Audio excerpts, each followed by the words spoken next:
आज हम बात करने जा रहे हैं कि कैंडल्स को जो स्मेल है वो इतनी स्ट्रॉन्ग क्यों नहीं आती।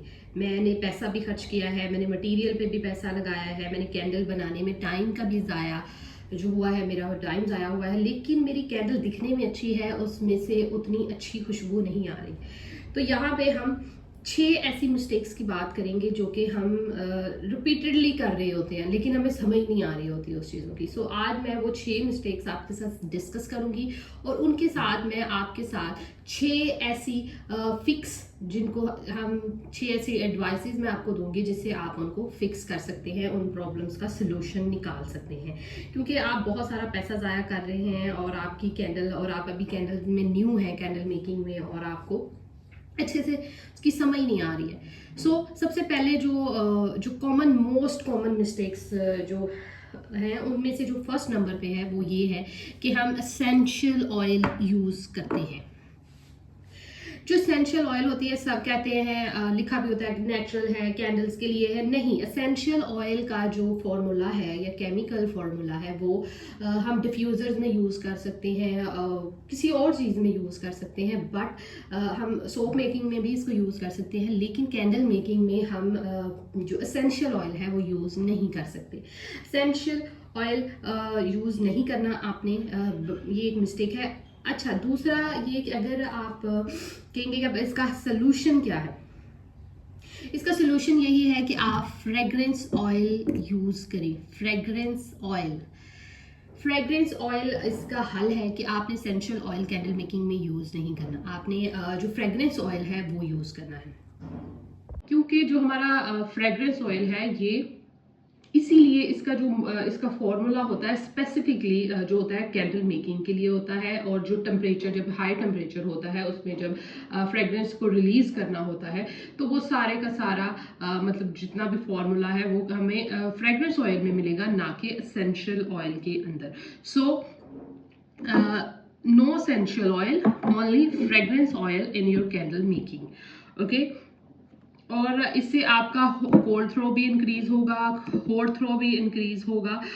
जिन्हें नहीं पता उनके लिए मैं मेंशन कर दूं कि हॉट थ्रो क्या होता है और कोल्ड थ्रो क्या होता है। हॉट थ्रो ये होता है कि जब हम कैंडल को जला के रखते हैं, सॉरी, कोल्ड थ्रो होता है जब कैंडल जली नहीं होती और वैसे कैंडल्स ले रही हैं, इसमें से स्मेल खुशबू आ रही है, तो इसका मतलब है कि ये हमारी कोल्ड थ्रो है। लेकिन जैसे मैं इसको बंद करूंगी और इसमें से खुशबू आनी शुरू होगी तो वो इसका सेंट थ्रो या इसका हॉट थ्रो होगा। अब बात करते हैं पॉइंट नंबर 2, मिस्टेक नंबर 2 की। अब आप कहेंगे हम तो जो है वो एसेंशियल ऑयल यूज़ नहीं करते, हम फ्रेग्रेंस ऑयल यूज़ करते हैं। तो आप low quality fragrance oil use कर रहे हैं, आप अच्छी वाली जो क्वालिटी है उनका फ्रेग्रेंस ऑयल यूज़ नहीं कर रहे। सो इसका फिक्स यही है, इसका हल यही है कि आप अच्छी थोड़े पैसे ज़्यादा लगा लें लेकिन अच्छा वाला जो है फ्रेग्रेंस ऑयल वो यूज़ करें, अच्छी कंपनीज़ के यूज़ करें। मैंने लो भी लेके देखे हैं, जब मैं स्टार्टिंग में न्यू थी तो मैंने लो भी देखे। उनका ना एक एक होता वो अच्छा है, लेकिन एक तीखी सी तुर्श तुर्श भी नहीं कह सकते उसको, बहुत वो होती है, तेज वाली स्मेल होती है जो कि अच्छी नहीं लगती, इतनी सोफिस्टिकेटेड नहीं लगती। सो अगर आप सोफिस्टिकेटेड अपनी कैंडल्स या एस्थेटिक किस्म का उनको सेंट या हॉट थ्रो देना चाहते हैं तो आप उसके लिए फ्रेग्रेंस ऑयल यूज़ करें। अब आ जाते हैं हमारे मिस्टेक नंबर 3 में, कि मिस्टेक नंबर 3 है हमारा नॉट इनफ फ्रेग्रेंस ऑयल। अब आप कहेंगे कि ये क्या है, ये है कि हम अपनी कैंडल मेकिंग में जैसे कि मुख्तलिफ मैं आपको बताऊं कि हम सोए वैक्स जो होती है उसका रेशो और होता है, सोए पैराफिन का जब ब्लेंड होगा तो उसमें फ्रेग्रेंस ऑयल का जो रेशो है, इसकी मिकदार कितनी डालनी है वो और होगी, और किसी पाम वैक्स में, कोकोनट वैक्स में, हर वैक्स में इसका रेशो अलहदा होगा। इसका फिक्स यही है कि हमें हमेशा करेक्ट वैक्स में उतनी फ्रेग्रेंस रेशो ऐड करनी, क्योंकि कुछ जैसे हमारी पैराफिन है इसमें ऑयल ज़्यादा अब्जॉर्ब नहीं कर पाती है, ज़्यादा ऑयल अब्जॉर्ब नहीं कर पाएगी तो वो ऊपर ऊपर आपको कहीं ना कहीं दिखता हुआ नज़र आएगा। इसलिए कुछ वैक्सीज होती हैं जो ज़्यादा जो फ्रेगरेंस ऑयल होते हैं उनको अब्जॉर्ब कर लेती हैं, कुछ नहीं करती हैं। सो हमें हमेशा हमारे माइंड में ये चीज़ होनी चाहिए।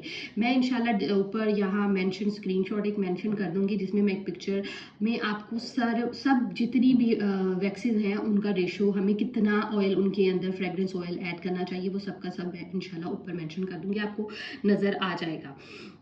और अब आप कहेंगे कि इसका जो रेशो है वो इतना यानी कि उसका जो परसेंटेज है या जो भी लोड है वो कैसे निकालना है। तो ये एक कैंडल पेल मैं इसका छोटा सा उस ऐप का छोटा सा यहाँ ऐड करती जाऊँगी, आपको वो नज़र आ जाएगा। उसको डाउनलोड करें, वहाँ आप स्टेरिक एसिड, वाइबर, वैक्स, हर किस्म के जो भी आप रेशो निकालना चाहते हैं वो बिल्कुल फ्री ऐप है और आप उसको यूज़ कर सकते हैं। मैं वही यूज़ करती आ रही हूँ क्योंकि मेरा मैथ इतना गुड नहीं है और मैथ की कोई क्लास भी नहीं हो रही है ये सो वो मैं मेंशन करती जाऊंगी यहाँ पे, क्योंकि अगर आप किसी कैंडल या वैक्स में ज़्यादा फ्रेगरेंस ऑयल ऐड कर देंगे तो वो मतलब अब्जॉर्ब नहीं होगा उसका।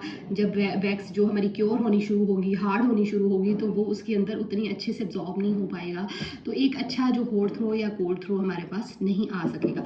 सो आप हमेशा वैक्स के अकॉर्डिंगली उसका जो रेशो है फ्रेगरेंस ऑयल का उसके अंदर ऐड किया करें। वैसे ऑलमोस्ट हमें 6 to 10% ऐड करना होता है, लेकिन फिर भी आपने ये ऊपर शो हो रहा है, अगेन मैं शो कर रही हूँ, आप ये इसका स्क्रीनशॉट लेके सेव कर सकते हैं और आप उस हिसाब से उसके अंदर फ्रेगरेंस ऑयल अपनी वैक्स के अंदर वैक्स के अकॉर्डिंग डाल सकते हैं। अब हम बात करते हैं मिस्टेक नंबर 4 की। मिस्टेक नंबर 4 होता है कि हम अपनी कैंडल्स को क्योर नहीं होने देते, हम अपनी कैंडल्स को उतना टाइम नहीं देते जितना कि उसको क्योर होने के लिए। मतलब हमने इसको कंप्लीट कैंडल को तैयार कर लिया, ये कैंडल बन चुकी है, कैंडल हम फ़ौरन नहीं जला सकते। ऑलमोस्ट जो पैराफिन वैक्स है इसको भी 3 से 5 दिन हमें रखना चाहिए, बनाकर हमें रख देना चाहिए। इसको रैप कर दें, इसको आप कवर कर दें, इसको आप इसका लिड ऊपर दे के इसको आपने रख देना है। यहाँ पे मैं मेंशन करती जाऊंगी कि कितने टाइम के लिए आपको अपनी वैक्स जो है उसको या अपनी कैंडल जो बन चुकी कैंडल है, जो तैयार हो चुकी कैंडल है, उसको कितने टाइम के लिए आपने सेव कर क्योर करने होने के लिए रखना है। यानी कि वो अपने जो उसका अंदर का फॉर्मूला है जो उसने अब्जॉर्ब करना है, उसको हार्ड होना है और उसको कितना टाइम लगेगा, वो सारी ऊपर पिक्चर में मेंशन कर रही हूँ। आप देख लीजिए, इसका स्क्रीनशॉट ले लीजिए और प्लीज़ सेव कर लीजिए। एक बहुत बड़ा रीज़न ये होता है कि हमारा जब कैंडल है वो बिल्कुल अंदर से तैयार नहीं हुआ था, हम फ़ौरन से उसको बंद कर लेते हैं और उसको चला देते हैं, उसको टेस्टिंग शुरू कर देते हैं। तो यही वजह होती है कि हमारे जो कैंडल है उसके अंदर हमारा जो हॉट थ्रो है या कोल्ड थ्रो का जो भी आप प्रॉब्लम जो आपको आता है कैंडल में से खुशबू का, वो यही वजह हो सकती है कि आपका कैंडल अभी तैयार नहीं हुआ है, मतलब उसको आपने उतना टाइम नहीं दिया। मतलब कि अब अगर एक सिंपल सी मिसाल आप ले लें, आपने बेकिंग करनी हो, कुछ भी करना हो या आपने कोई और ऐसा काम करना, तो एक टाइम होता है बेकिंग का भी कि इतने टाइम पे इतने टेम्परेचर पे हमने उसको रखना है। सो आप यही कोशिश करें कि आप कैंडल जब बना लें तो उसके बाद उसको क्योर होने के लिए टाइम दें, और कितना टाइम चाहिए वो आप स्क्रीनशॉट लेके रख सकते हैं। और इंशाल्लाह आप देखेंगे कि आपके एक कितना फ़र्क नज़र आएगा आपको कि आप एक दिन के अंदर कैंडल जलाएं या आप 4 दिन के अंदर जलाएंगे कैंडल, अपनी को टेस्ट करेंगे तो कितना बड़ा फ़र्क आएगा। और ये मिस्टेक आपने नहीं दोहरानी कि फ़ौरन से कैंडल को जला नहीं लेना है। अच्छा, आप मुझे कहेंगे कि मैं जला के दिखाती हूँ। मैंने जो कैंडल्स हैं जब बनाती हूँ तो फिर वो एक अच्छा लगता है कि आप अपनी कैंडल बंद करके दिखाओ, लेकिन मुझे इतना पता है कि मुझे इसको क्योर होने के लिए कितना टाइम देना है। सो एक एज अ कैंडल मेकर आपको पता होना चाहिए कि आपको एक अच्छी कैंडल के हॉट थ्रो कोल्ड थ्रो के लिए उसमें से खुशबू आए, अच्छी कैंडल बने या वो अच्छी कैंडल जले, तो उसमें उसको कितने टाइम के लिए क्योर करना है। उसके बाद हम बात करते जाएंगे हमारी मिस्टेक नंबर 5। जो हमारा जो मिस्टेक नंबर 5 है वो ये है कि हम अपना रॉन्ग वैक्स टेम्परेचर रखते हैं। हर वैक्स का जितना भी फॉर्मूला होता है या उसका जो भी मॉलिक्यूल्स लेवल जो भी उनके अंदर होता है, सिस्टम जो भी होता है, वो हर वैक्स का दूसरी वैक्स के हिसाब से डिफरेंट होता है। सो हमें हमेशा उसके टेम्परेचर के अकॉर्डिंगली वैक्स को उतना हीट अप करना है, उतने टेम्परेचर पे हमेशा आपको वैक्स में फ्रेगरेंस का जो फ्रेगरेंस है वो अपनी वैक्स के अंदर ऐड करनी है। वो एक टेम्परेचर आपको ज़रूर पता होना चाहिए और उसी में ऐड करना चाहिए। अदरवाइज ऐसा होता है कि कभी कभी हमारा वैक्स जो होता है बहुत हॉट होता है, हम उसके अंदर डाल देते हैं। कभी कभी वो बहुत ठंडा हो जाता है तो हम उसमें फ्रेगरेंस ऑयल डालते हैं, बहुत फ्रेगरेंस ऑयल भी आप कहते हैं हम डालते हैं। तो उसका एक बहुत बड़ा रीज़न यही होता है कि आप उस टेम्परेचर पे काम नहीं कर रहे, आपको उसके टेम्परेचर का नहीं पता कि ये मेरी सोए वैक्स है, सोए पैराफिन का ब्लेंड है, या हमारा पैराफिन है, पाम वैक्स है, कोकोनट वैक्स है, कोई भी वैक्स है, लेकिन आपको उसके टेम्परेचर का पता नहीं होता कि मैंने किस टेम्परेचर पे इसमें ऐड करना है। यही वजह होती है कि आपका कैंडल दिखने में अच्छा लगता है, लेकिन जब आप उसको टेस्ट करते हो या जलाते हो तो उसमें से वो खुशबू नहीं आती। मे बी आपकी कैंडल पड़ी कैंडल में से खुशबू आ रही होगी, लेकिन आप जब कैंडल को बर्न करेंगे, मोस्टली आप लोगों का ये क्वेश्चन होता है कि हमारी कैंडल तैयार हो गई है लेकिन ये हुआ है कि उसमें से खुशबू नहीं आ रही है। तो उसका सब एक जो पांचवी सबसे बड़ी मिस्टेक है वो यही करते हैं हम कि हम फ्रेगरेंस को उसके टेम्परेचर पे ऐड नहीं करते। इसका फिक्स यही है कि हमें क्विक जो डिजिटल थर्मोमीटर है वो वाले यूज़ करने। ये वाला बेस्ट है, सबसे बेस्ट है। मैंने ये सेकंड दफ़ा ये लिया है, मेरे पास 2 हो चुके हैं तो आप ये वाला यूज़ कर सकते हैं, कि अच्छा है। लिंक डिस्क्रिप्शन बॉक्स में इंशाल्लाह मैं ऐड कर दूंगी इसका। और हमें यही करना है कि अपने वैक्स के अकॉर्डिंगली हमें ऐड करना है। फिर पिक्चर मैं ऊपर मेंशन करती जाऊंगी, पिक्चर जो है वो ऊपर मेंशन होगी, आप स्क्रीनशॉट ले लीजिए कि आपको कितने फ़ारेनहीट पे या सेल्सियस पे अपनी वैक्स के टाइप के हिसाब से फ्रेगरेंस जो है वो उसमें ऐड करना है।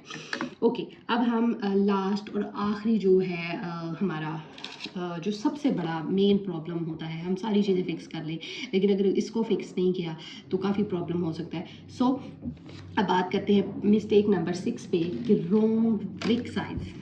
सबसे जो आप लोग आपको आइडिया नहीं होता, क्या देखें कि आपको ये आइडिया नहीं होता कि विक कौन सी ऐड करनी है, कितनी वीक ऐड करनी, क्या हिसाब होता है। ये जितना आप आगे चलते जाएंगे, काम करते जाएंगे, आपका एक्सपीरियंस बढ़ता जाएगा तो आपको पता चलेगा कि आप खुद ब खुद इस चीज़ को आपको पता चल जाएगा कि हमें कितनी विक जो है वो ऐड करनी है और किस हिसाब से ऐड करनी है। मैं पहले भी बता चुकी हूँ 2.5 सेंटीमीटर से ऊपर अगर आपके जार का साइज़ बड़ा है तो आपने उसमें 2 विक यू ज़रूर ऐड करनी है, क्योंकि समटाइम्स ऐसा होता है कि हमारी विक अच्छी नहीं होती। आपको एक अच्छी, पहले तो आपको एक अच्छी कॉटन विक चाहिए होती है, कॉटन थ्रेड चाहिए होता है, अच्छा वाला कॉटन थ्रेड। फिर उसको कोटेड करना, कोट करना, अच्छे से कोट कर लिया करें आप उसको, और फिर आप उसको यूज़ करें। और अगर आपको एक जो होता है जो टनलिंग का इशू हो रहा होता है आपको, कि आपका इधर से कैंडल जा रही है, साइड से कैंडल नहीं जा रही, देखिए एक अच्छी कैंडल यही है कि वो पूरी बर्न हो। हमें जब हम फर्स्ट टाइम कैंडल को बर्न करें तो हमें 2 घंटे तक अपनी कैंडल को ज़रूर जलाना चाहिए, ताकि वो सारी की सारी कैंडल जो है वो अच्छे से जले। और वो तब जलेगी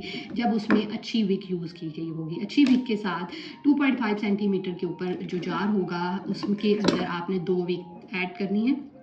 नॉर्मल साइज़ की जो भी आपके पास अच्छी विक अवेलेबल है, अच्छा थ्रेड अवेलेबल है, तो 2 आप उसमें ऐड करेंगे। इस तरह की सिंपल जो है उनके अंदर आप 1 विक इनफ होती है। लेकिन इससे बड़ा जब आप कोई चीज़ यूज़ कर रहे हो या जार यूज़ कर रहे हो तो आप उसके अंदर डबल विक ऐड करनी है, यही इसका हल है। और अगर आप मुझसे ये पूछें कि साइजेस, प्लीज़ मैं इस चीज़ में नहीं पढ़ती, मैं जितना मैंने एक्सपीरियंस किया है, ये जितना आप इसके साइजेस में या इन चीज़ों में पढ़ते हो, ये बहुत बड़ा टॉपिक है और बहुत बड़ी डिस्कशन है जो विक की है स्पेशली। लेकिन मेरे लिए जो ये चीज़ वर्क करती है वो ये है कि मैं जार का साइज़ देखती हूँ, अपनी विक मेरे पास अच्छी वाली विक है तो मैं 1 विक इनफ होती है इतने जार के लिए। अदरवाइज़ मैं कोशिश करती हूँ इसमें वुड वाली आप यूज़ कर लें। वुड वाली भी अच्छी होती हैं, कुछ अच्छी होती हैं, कुछ गंदी सी लकड़ी की बनाई होती हैं जो कि कोटेड भी नहीं होती हैं। सो हमेशा अच्छी विक, अच्छा थ्रेड यूज़ करें। और 2.5 सेंटीमीटर से बड़ा जार जो है वो हमने यूज़ करना है। ये डिस्कशन आप छोड़ दें कि कितने सेंटीमीटर और कितने इंचेस और क्या हिसाब है, ये हिसाब है, वो हिसाब है। आपने बस एक बड़ी अच्छी वाइट चौड़ी वाली अच्छी बड़ी विक जो है वो यूज़ करनी है सिंगल। और अगर आपका जार बड़ा है तो आप उसमें 2, 3, 4 जितने जार का साइजेस बढ़ता जाएगा आपको खुद अंदाज़ा होगा कि हमें कितनी साइजेस के साथ जो अपना साइज़ के साथ से अपनी विक का साइज़ सेलेक्ट करना है। ये सब एक्सपीरियंस की बात है, बाकी सेंटीमीटर इन सब में उलझेंगे तो आप खुद को परेशान करने वाली बात होगी। ये थी वो 6 मिस्टेक्स जो आप कैंडल मेकिंग में दोहराते हो और जिसकी वजह से आपका कैंडल का अच्छी खुशबू नहीं आती है। सो आई होप सो कि आज मैंने काफ़ी ज़्यादा आपके कमेंट्स जो हैं, जो आप प्रॉब्लम फेस करते हो उसका आंसर किया है। आपको अगर और किसी चीज़ जो है, आप जो प्रॉब्लम कर रही है, जो मिस्टेक्स हैं, जो आपको लगता है कि आपको इनका फ़िक्स चाहिए या आप इसको कैसे फ़िक्स कर सकते हैं, तो आप कमेंट जो है वो कर सकते हैं, और मैं इंशाल्लाह कोशिश करूँगी कि मैं उस पर डिटेल वीडियो बनाऊँ। और इंशाल्लाह अब मैं कोशिश करूँगी कि मैं क्लासेस के लिए टाइम नहीं निकाल पा रही, सो मैं कोशिश करूँगी कि आपको एक डिटेल जो ट्यूटोरियल होगा वो 1 घंटे का हो, 2 घंटे का हो, मैं डिटेल ट्यूटोरियल कैंडल मेकिंग का अपलोड कर दूँ, जितना मेरे हिसाब से मेरे पास इल्म है, और ताकि आपकी हेल्प हो सके। और आप बताइएगा आज का वीडियो आपको कैसा लगा, दुआओं में याद रखिएगा, चैनल को सब्सक्राइब कर दीजिएगा, जिन लोगों को इस वीडियो की ज़रूरत है उनके साथ शेयर कर दीजिएगा। Thank you so much for watching. अल्लाह हाफिज़।